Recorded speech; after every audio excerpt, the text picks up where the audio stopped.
सुनिए, हम लोग पढ़ेंगे अभी इमरजेंसी। भारत में देखिए, कोई भी देश होगा जो उसके साथ ऐसी समस्या हो सकती है कि कोई मतलब आपातकालीन परिस्थिति पैदा हो सकती है कि नहीं। तो उसी के लिए ये सोचा गया संविधान में, हमारे संविधान निर्माता के द्वारा, तो उसमें एक प्रोविजन बनाया गया। समझे, 3 तरह का हमारे यहाँ इमरजेंसी है। पहला नेशनल इमरजेंसी, दूसरा स्टेट इमरजेंसी और तीसरा फाइनेंशियल इमरजेंसी। हिंदी में इसको कहेंगे राष्ट्रीय आपात, राज्य आपात और वित्तीय आपात। तो राज्य आपात को राष्ट्रपति शासन भी कहते हैं। ठीक, तो लिखिए, देखिए, there are 3 types of three type of emergency in India: national emergency,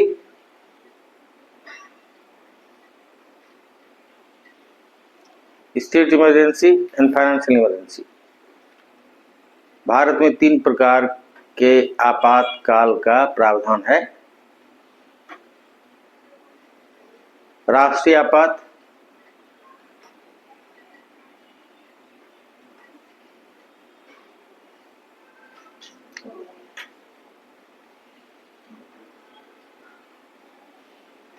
क्या बताए, राज्य आपात, स्टेट इमरजेंसी, या फिर एक्चुअली लिख लीजिए कि it is also known as president rule. लिखिए, इसे राष्ट्रपति शासन भी कहते हैं। और थर्ड लिखिए फाइनेंशियल इमरजेंसी, हिंदी में वित्तीय आपात। तो पहले हम लोग जानेंगे नेशनल इमरजेंसी। नहीं जी, नेशनल इमरजेंसी, राष्ट्रीय आपात। अब ये क्या होता है समझिए। हाँ, सुनिए, क्या है ना कि भारत के राष्ट्रपति को अगर ऐसा लगता है कि भारत या इसके किसी भूभाग, लिखते जाइए, लिखिए under article 352, under article 352 Bharat के राष्ट्रपति को अगर ऐसा लगता है कि भारत या इसके किसी भूभाग, भारत या इसके किसी भूभाग की एकता, अखंडता या सुरक्षा,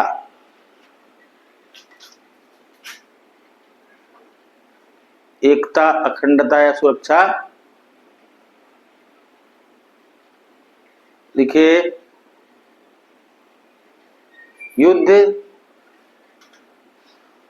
बाह्य आक्रमण या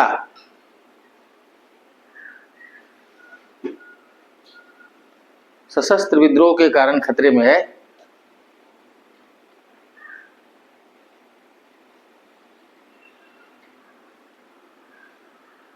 तो राष्ट्रपति राष्ट्रीय आपात की घोषणा कर सकता है या आपातकाल की घोषणा कर सकता है। आपातकाल की घोषणा कर सकता है।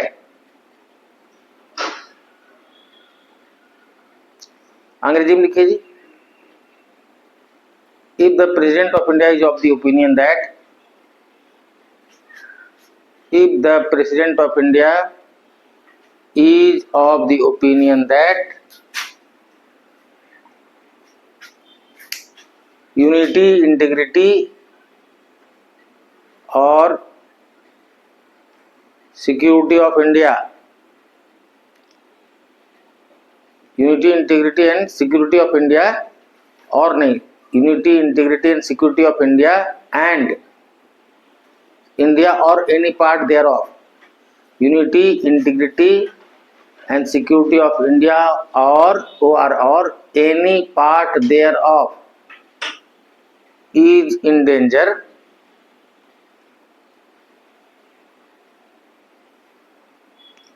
then the president of India can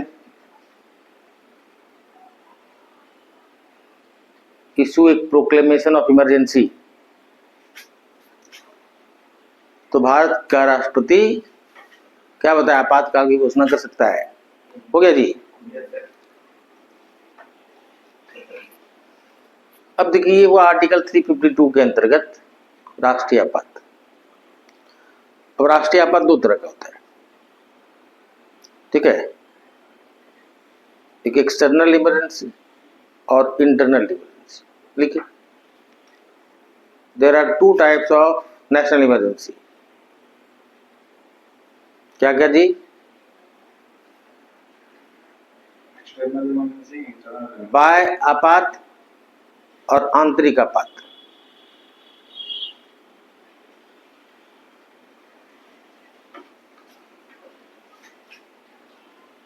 देखिए, if the president issues A proclamation of emergency on account of war or external aggression, then it is known as external emergency।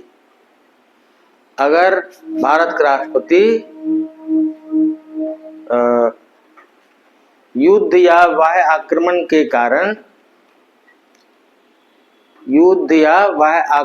के कारण आपातकाल की घोषणा करता है तो इसे बाह्य आपातकाल कहते हैं। Clear? If the emergency has been declared on the ground of armed rebellion, then it is known as internal emergency. और अगर आपातकाल की घोषणा सशस्त्र विद्रोह के कारण की गई है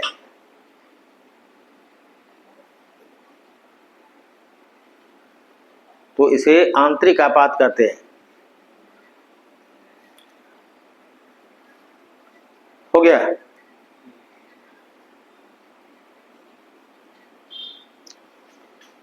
लिख लीजिए। तो आप समझ गए आंतरिक और बाह्य क्या हुआ। लिखिए,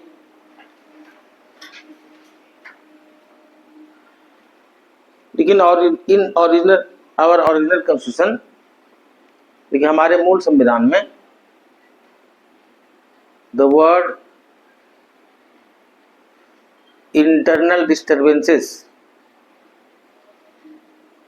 was written in place of armed rebellion।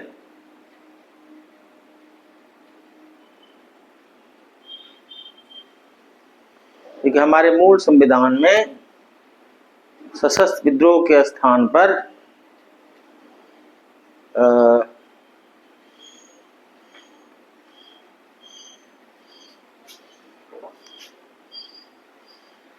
Internal disturbance मतलब आंतरिक क्या कहते हैं इसको, आंतरिक कलह, ठीक है ना। हमारे मूल संविधान में सशस्त्र विद्रोह के स्थान पर आंतरिक कलह शब्द का प्रयोग किया गया था।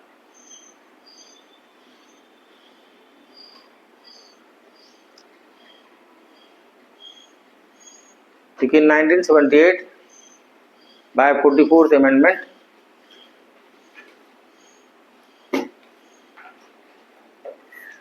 by 44th amendment, the word internal disturbance was replaced by armed rebellion। लेकिन 1978 ईस्वी में 44वें संशोधन के द्वारा 1978 ईस्वी में 44वें संशोधन के द्वारा आंतरिक अशांति शब्द के स्थान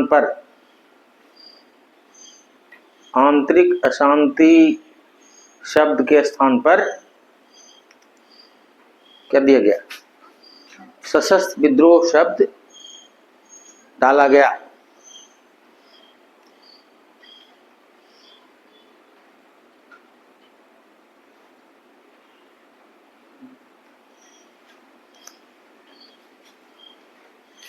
अब थोड़ा समझ लीजिए, ठीक है।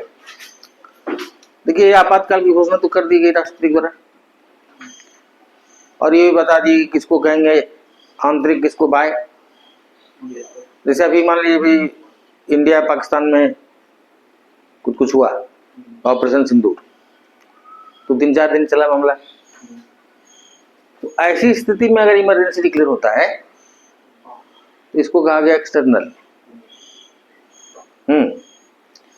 और अभी पूरा हंगामा होने लगा, एमसीसी सब मिलके भारत में कुछ इस तरह से नेपाल में हुआ, उस तरह का कुछ होने लगी। और आर्म लेकिन होना चाहिए, ऐसे नहीं कि हम लोग प्रोटेस्ट कर रहे हैं पूरे भारत में तो उसको इमरजेंसी आर्म कैसे हो गया, नहीं हुआ। तो आर्म होना चाहिए, मतलब हम इसीलिए बोले एमसीसी टाइप, नक्सलाइट का इस तरह का बोलबाला बढ़ जाए, समझे, कि पता चला कि डीसी को मार दिया, एसपी को मार दिया, इस तरह टाइप का, डीसी ऑफिस पर कब्जा कर लिया, सेक्रेटरीट पर कब्जा कर लिया, इस तरह टाइप का कुछ हो जाए तो ऐसी स्थिति में कहा जाएगा उसको आर्म रिबेलियन। ठीक है। अब क्या है ना कि ये तो जब इमरजेंसी डिक्लेयर हो गया तो उसका अधिकतम प्रभाव रहेगा 1 महीना। कितना दिन? प्रोवाइडेड कि इस बीच इसको संसद के दोनों सदनों के विशेष बहुमत, बस समझे, इसका अधिकतम प्रभाव कितना दिन रहेगा? 1 महीना। प्रोवाइडेड कि इस बीच संसद के दोनों सदनों के विशेष बहुमत द्वारा या तो अप्रूव कर दिया गया, मतलब पास कर दिया गया, या रिजेक्ट कर दिया गया। तो रिजेक्ट कर दिया गया तो खत्म, पास कर दिया तो हो गया, फिर से लग गया। और कुछ नहीं किया 1 महीना के अंदर तो अपने आप खत्म। बात समझ में आ रही है? अब विशेष बहुमत क्या हुआ जी? प्रेजेंट इन वोटिंग का 2/3 और majority of total membership of the house, उसको हम लोग कहते हैं विशेष बहुमत। क्लियर? अब मान लिया जाए कि 1 महीना के अंदर ना करना था अप्रूव, इस बीच में लोकसभा भंग होगी या लोकसभा पहले से भंग थी। दो चीज बताए, या तो लोकसभा भंग थी पहले से, या इस 1 महीना के दौरान जिसमें अप्रूव करना था उसको लोकसभा भंग हो गई, तो इमरजेंसी रहेगा उस समय तक जब नई लोकसभा चुन के आ जाएगी और उसका फर्स्ट सीटिंग से 30 दिन तक। बात समझे? कब तक? नई लोकसभा जो चुन के आई है उसके फर्स्ट सीटिंग से 30 दिन के अंदर तक इसका रहेगा प्रभाव। प्रोवाइडेड दैट, बशर्ते कि इस बीच में से राज्यसभा के द्वारा अप्रूव कर दिया गया था। राज्यसभा भंग नहीं होती है, तो राज्यसभा द्वारा अगर अप्रूव कर दिया गया था तो लोकसभा चुन के आए, उसका पहला सीटिंग से 30 दिन तक इसका इफेक्ट रहेगा। क्लियर? अब एक चीज ध्यान देने बात यहां पर यह भी है कि इसका मतलब है कि राज्यसभा का इंपॉर्टेंस और रोल है। राज्यसभा लेजिस्लेटिव काउंसिल या विधान परिषद की तरह का इसी तरह कोई फालतू हाउस नहीं है, उसका रेलेवेंस है। बात समझ में आ गई? तो जब पास कर दिया जाता है इसको लोकसभा राज्यसभा दोनों द्वारा, जो भी बताया जिस तरीका से, तो एक बार में 6 महीने के लिए तक लगेगा। ठीक है? और प्रत्येक 6 महीने पर इसी प्रक्रिया से इसको अगला 6 महीने के लिए और ये इनडिफिनिट पीरियड ऑफ टाइम तक एक्सटेंड किया जा सकता है, अनिश्चित काल तक। क्लियर जी? हर 6 महीना करेगा, लेकिन प्रोसेस वही है कि हर 6 महीने के बाद जो फिर से आगे 6 महीने लगाया जाएगा तो उसके लिए वही विशेष बहुमत। अब मान लीजिए अगला 6 महीना के लिए लगाना था, अप्रूव करना था, तो उसके दौरान उस दौरान लोकसभा भंग कर दी गई, तो फिर वही नियम है कि लोकसभा जब नहीं चुन के आएगी तो उसके चुन के आने के बाद जो पहला सीटिंग होगा उससे 30 दिन तक रहेगा, बशर्ते कि इस बीच में लोकसभा के द्वारा भी अप्रूव कर दिया गया अगर तो ठीक है। और राज्यसभा अप्रूव कर दिया था, राज्यसभा का अप्रूव करना अनिवार्य है पहले। बात समझ गए? अगर लोकसभा नहीं रहती, राज्यसभा अगर अप्रूव कर दिया है तो उसका ये नियम है कि लोकसभा नहीं चुन के आएगी तो उसके चुनने के बाद जो फर्स्ट सीटिंग होगा उससे 30 दिन तक इमरजेंसी रहेगा और 30 दिन के अंदर उसको लोकसभा को अप्रूव करना होगा, तब अगला 6 महीने के लिए होगा। लेकिन इस तरह से प्रत्येक 6 महीने पर इसको अगले 6 महीने के लिए बढ़ाया जा सकता है इसी प्रोसेस से। ठीक, इसको लिख लीजिए। लिखिए the proclamation of emergency shall remain in effect. देखिए राष्ट्रपति द्वारा घोषित आपातकाल का अधिकतम प्रभाव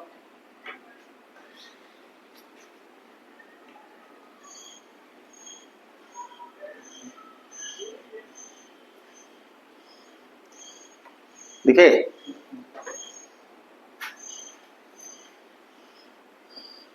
1 महीने तक होता है। Provided in the mean time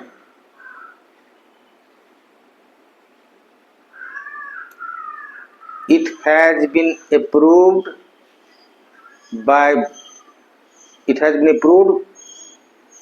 by special majority of both the houses of parliament। देखिए राष्ट्रपति के आपातकाल की घोषणा का अधिकतम प्रभाव 1 महीना तक रहता है, बशर्ते कि इस बीच इसे संसद के दोनों सदनों के विशेष बहुमत द्वारा सहमति नहीं दे दी गई हो। ठीक है जी, सहमति दे दी गई हो, बशर्ते कि इस बीच संसद के दोनों सदनों द्वारा इसे सहमति दे दी गई हो। After getting the approval of both the houses of parliament,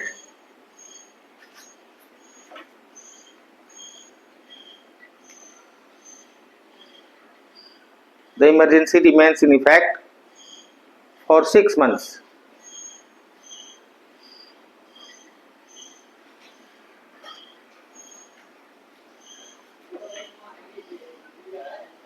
हो गया, the emergency remains in effect for 6 months and it can be extended for every 6 months by the same process।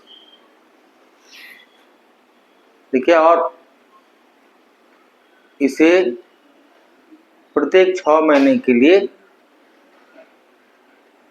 इसी तरीके से बढ़ाया जा सकता है और इसे प्रत्येक 6 महीने के लिए इसी तरीके से बढ़ाया जा सकता है।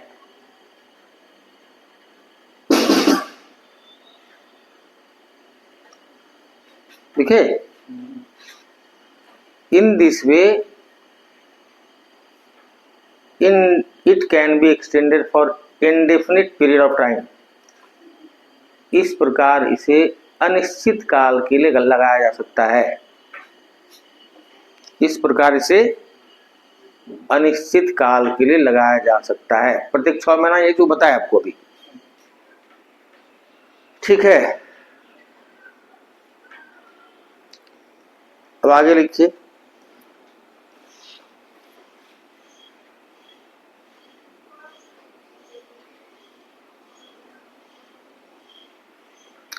देखिए, if the Lok Sabha was dissolved at the time of issue of proclamation of emergency।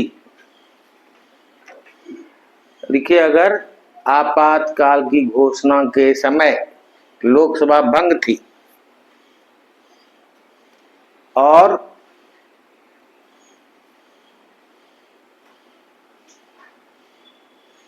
Lok Sabha was dissolved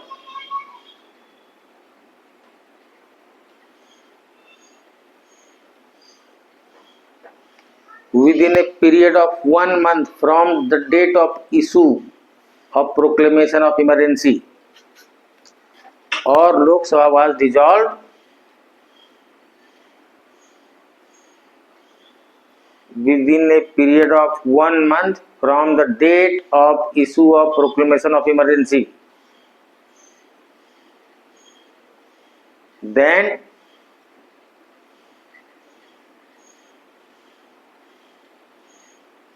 the emergency shall remain in effect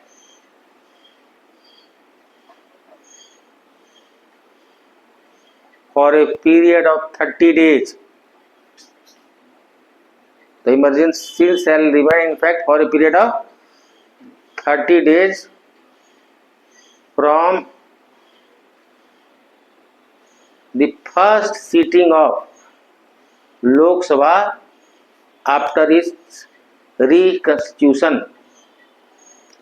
From the date of first sitting of Lok Sabha after its reconstitution.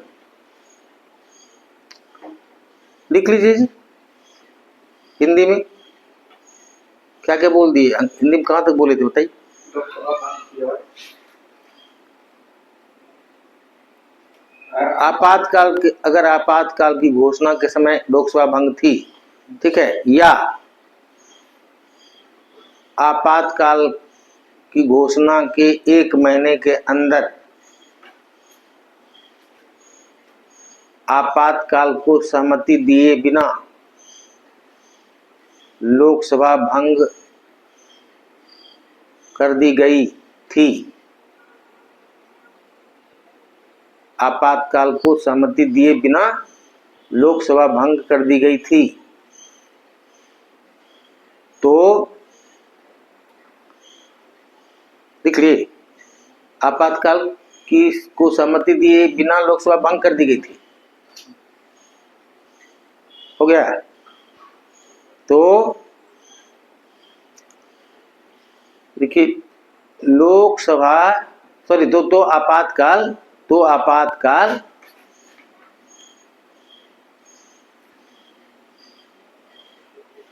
Lok Sabha के पुनर्गठन के बाद, लोकसभा के पुनर्गठन के बाद हुई पहली बैठक से 30 दिन तक ही रहता है।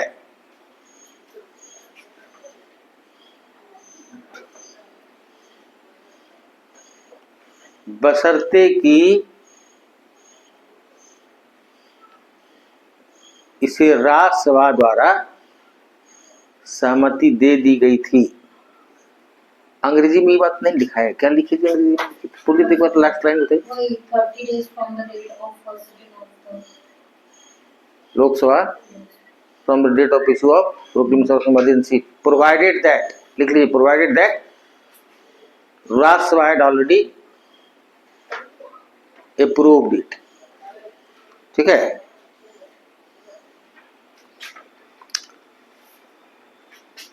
हाँ, देखिए similarly if Lok Sabha has been dissolved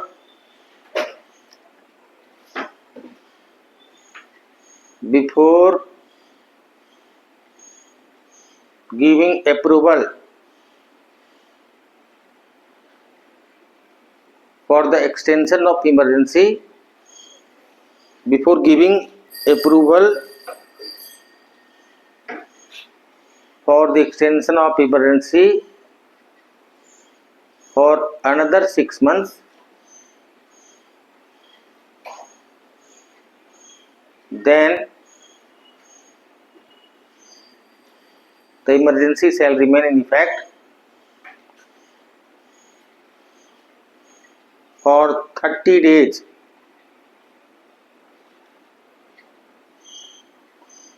from the date of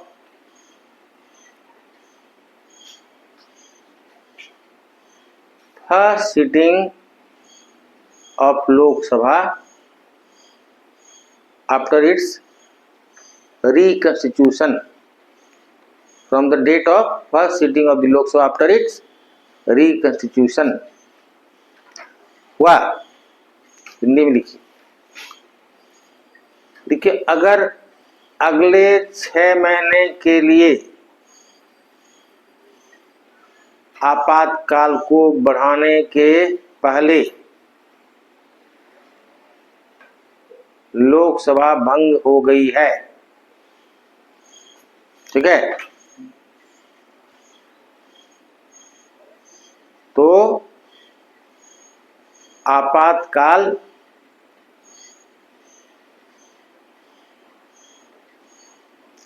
Lok Sabha के पुनर्गठन के बाद हुई पहली बैठक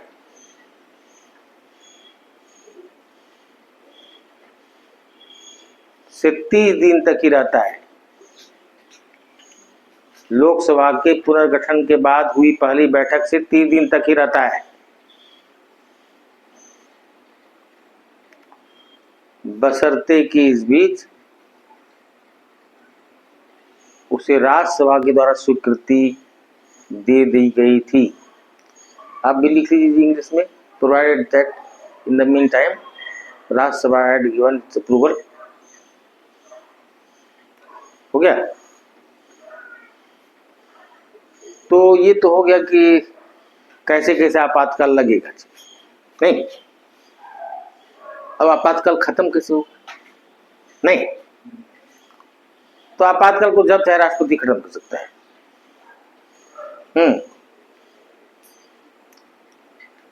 समझे?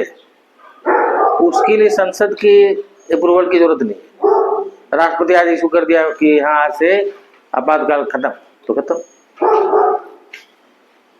लेकिन मान लीजिए कि हमारी संसद को ऐसा लग रहा है,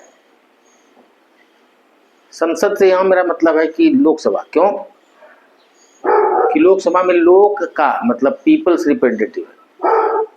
तो लोकसभा को लग रहा है कि फालतू का सरकार अपने पावर का दुरुपयोग करने के लिए लगा कर रखी है।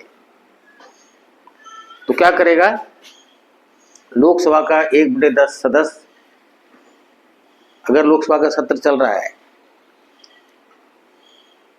तो लोकसभा का कम से कम 1/10 सदस्य स्पीकर को इस बात की सूचना देगा कि आप स्पेशल सीटिंग बुलाइए लोकसभा का। और अगर लोकसभा का की बैठक नहीं चल रही है तो राष्ट्रपति को देगा 1/10 सदस्य नोटिस, सूचना कि लोकसभा की बैठक स्पेशल सीटिंग, विशेष बैठक बुलाई जाए। और उसमें साधारण बहुमत से पारित कर दिया कि हम लोग रिजेक्ट करते हैं, अब आपातकाल नहीं होना चाहिए, तो आपातकाल खत्म। तो आप ये समझिए कि आपातकाल को खत्म करने में राज्यसभा का रोल नहीं है, लेकिन आपातकाल को लगाने में राज्यसभा का रोल है। क्लियर है? इसको जरा लिख लीजिए, लिख ली तो बच्चे।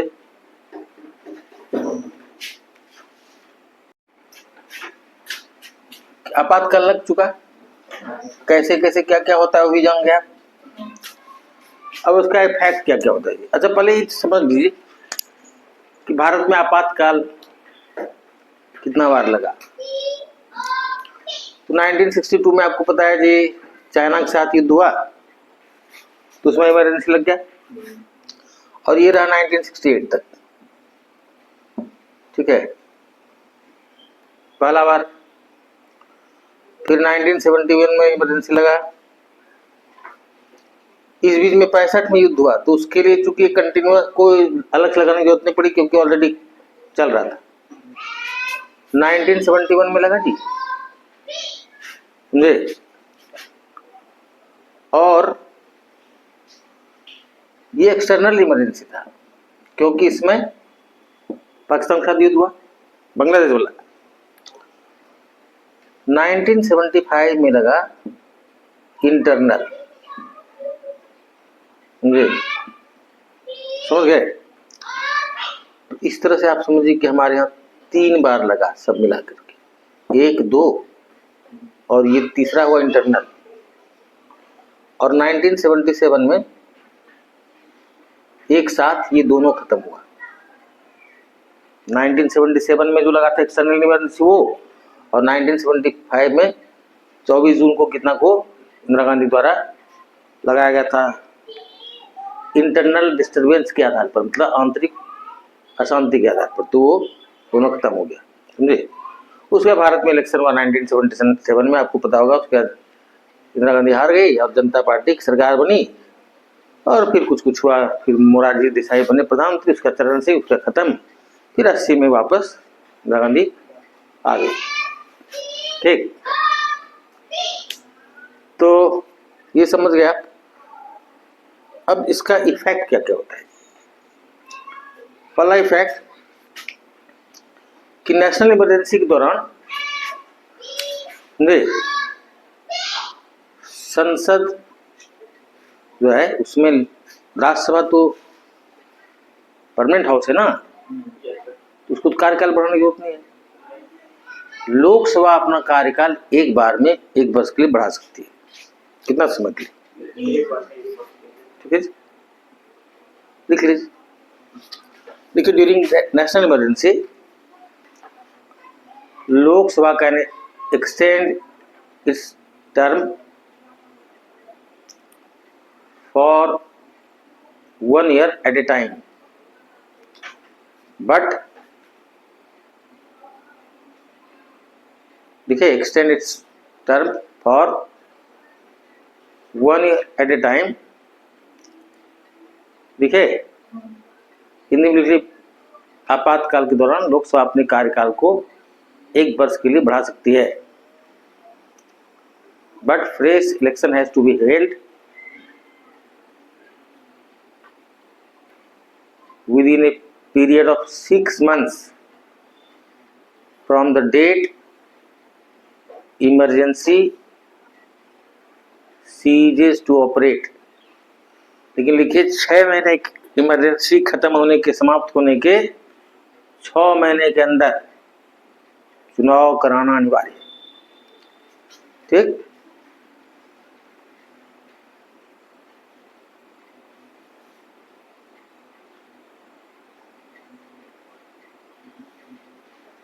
वो जी। Similarly, Parliament can extend the term of State Legislative Assembly for 1 year at a time। क्योंकि उसी प्रकार संसद के द्वारा राज्य विधानसभा का कार्यकाल एक बार में 1 वर्ष के लिए बढ़ाया जा सकता है।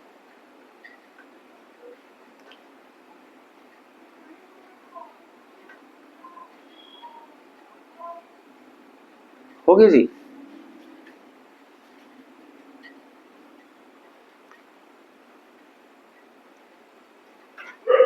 देखिए, उसे आगे लिखिए, ये सब इफेक्ट बता रहे हैं कि इमरजेंसी का क्या क्या इफेक्ट हुआ। नेक्स्ट लिखिए जी। During national emergency under article 250, during national emergency under article 250 Parliament can make laws on any subject enumerated in the state list। देखिए, आपातकाल के दौरान संसद राज्य सूची में वर्णित किसी विषय पर कानून बना सकती है।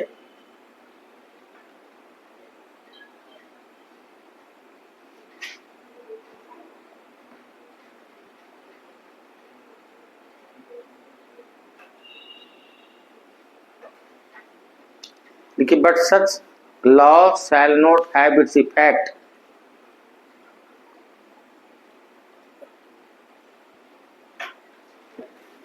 after the expiry of 6 months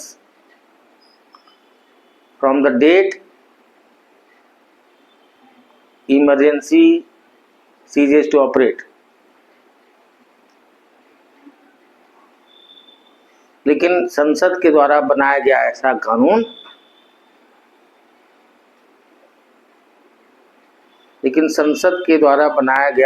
कानून, आपातकाल की समाप्ति के तिथि से 6 महीने तक ही लागू रहेगा। हो गया जी। आपातकाल की समाप्ति के तिथि से 6 महीने तक ही लागू होगा।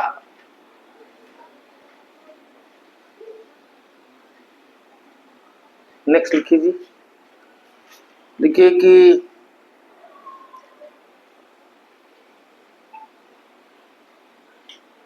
देखिए अगर संसद का सत्र नहीं चल रहा हो तो राष्ट्रपति को यह अधिकार है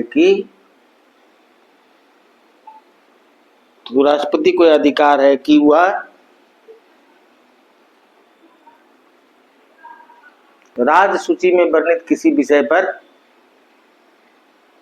अध्यादेश जारी कर सकता है। देखिए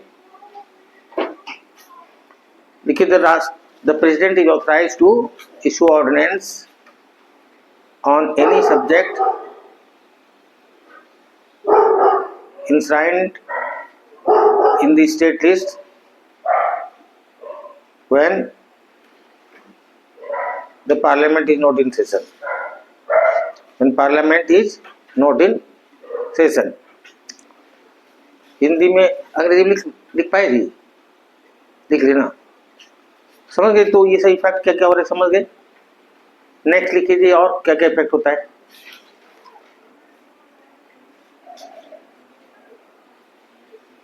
During national emergency, normal distribution of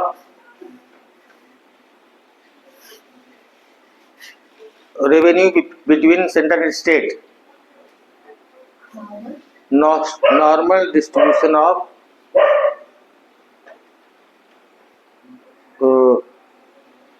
क्या होता है revenue in between central and state. देखिए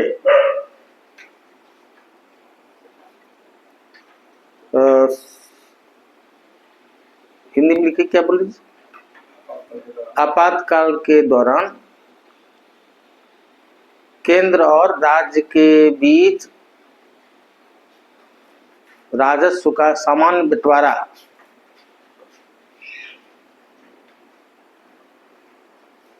समाप्त हो जाता है। अब अंग्रेजी में बोली क्या लिखी, during national emergency the normal division of ceases to exist. समझे, देखिए ड्यूरिंग नेशनल इमरजेंसी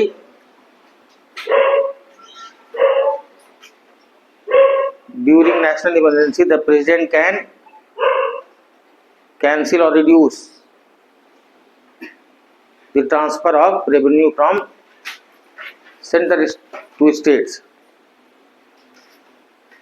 देखिए आपातकाल के दौरान राष्ट्रपति के द्वारा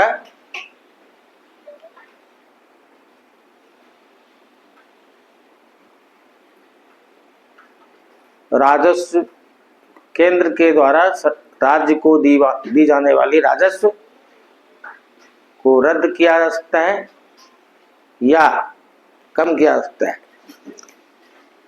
आपातकाल के दौरान राष्ट्रपति द्वारा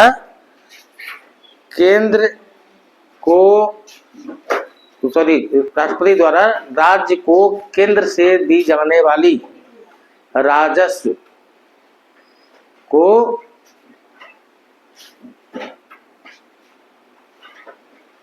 रद्द किया जा सकता है या कम किया जा सकता है, ठीक। But such arrangement shall remain in effect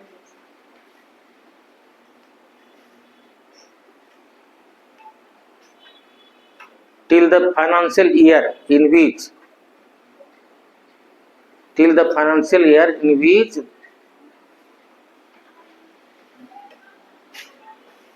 the operation of emergency ceases to operate in the financial year in which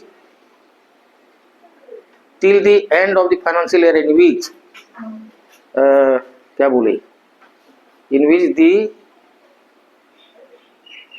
national emergency सीरियस टू ऑपरेट। ठीक है, हो गया।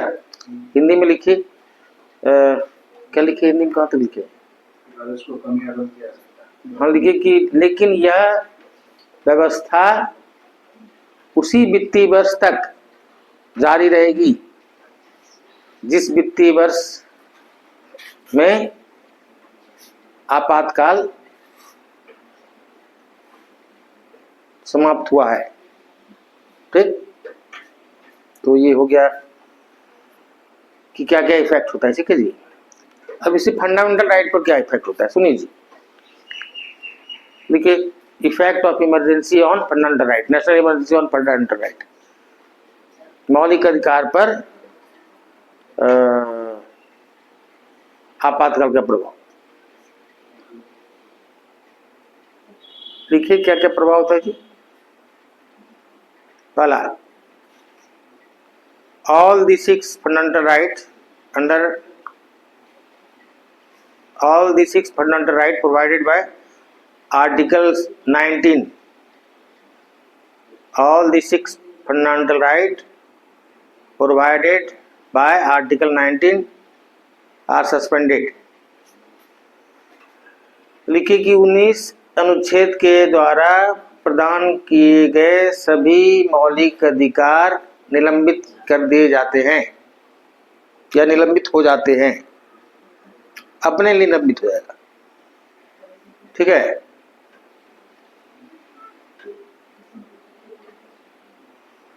आगे लिखिए but this holds good only in case of external emergency. लेकिन यह बात केवल बाह्य आपात के लिए लागू होता है। In case of internal emergency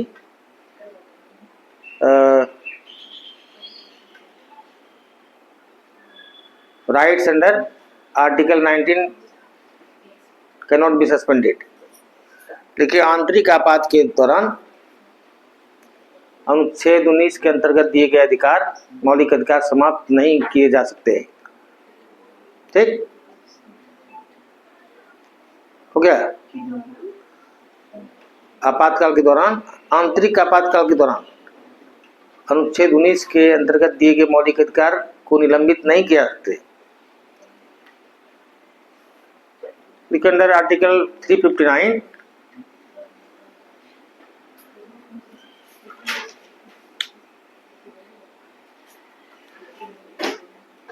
other fundamental rights can not be suspended, but others fundamental right cannot be suspended, but enforcement of these rights in a court of law, but right to enforcement of these fundamental right in a court of law is suspended। लिखे,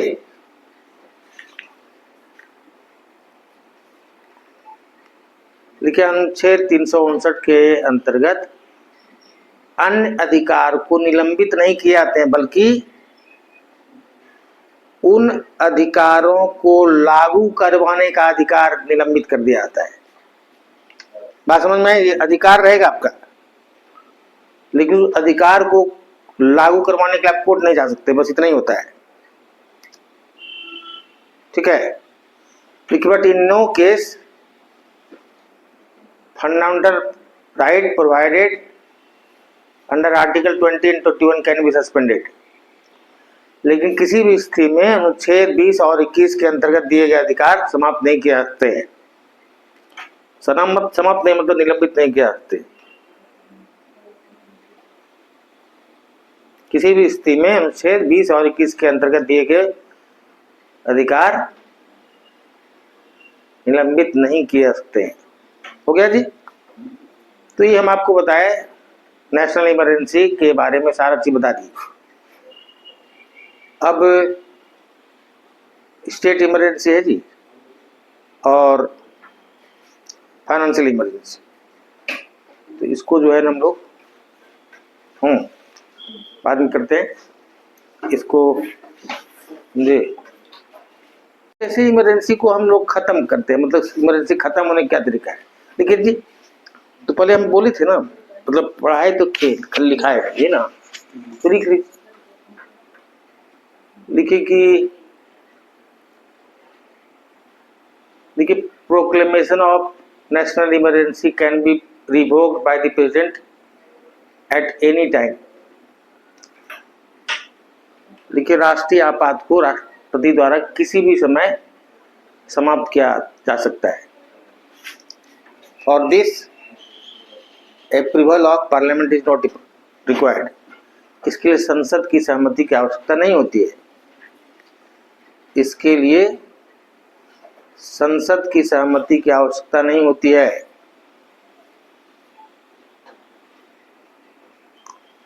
हो गया।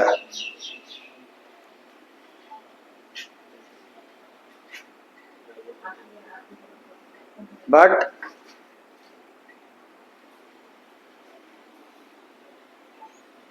Lok Sabha for the revocation of national emergency, the Lok Sabha can by its 1/3 member for the revocation of national emergency, Lok Sabha can by 1/10 of its member give a notice to the president when Lok Sabha is not in session, or to the speaker if Lok Sabha is in session, to summon special sitting of the house। ठीक है। and in this special session Lok Sabha can disapprove emergency by simple majority। ठीक है, हिंदी में लिखिए।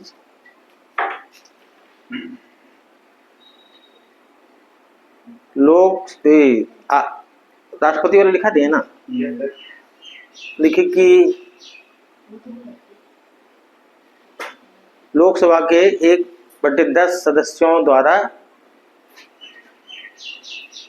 राष्ट्रपति को जब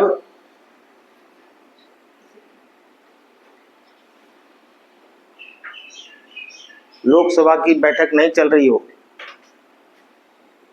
और स्पीकर को जब लोकसभा की बैठक चल रही हो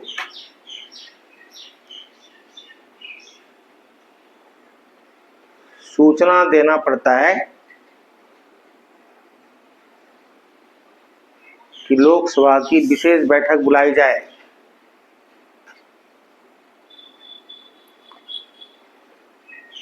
और इस बैठक में अगर साधारण बहुमत से लोकसभा आपातकाल को समाप्त करने का प्रस्ताव पारित कर देती है, लोकसभा आपातकाल को समाप्त करने का प्रस्ताव पारित कर देती है, तो आपातकाल समाप्त होता है। ठीक है, तो आपातकाल समाप्त होता है। ठीक है।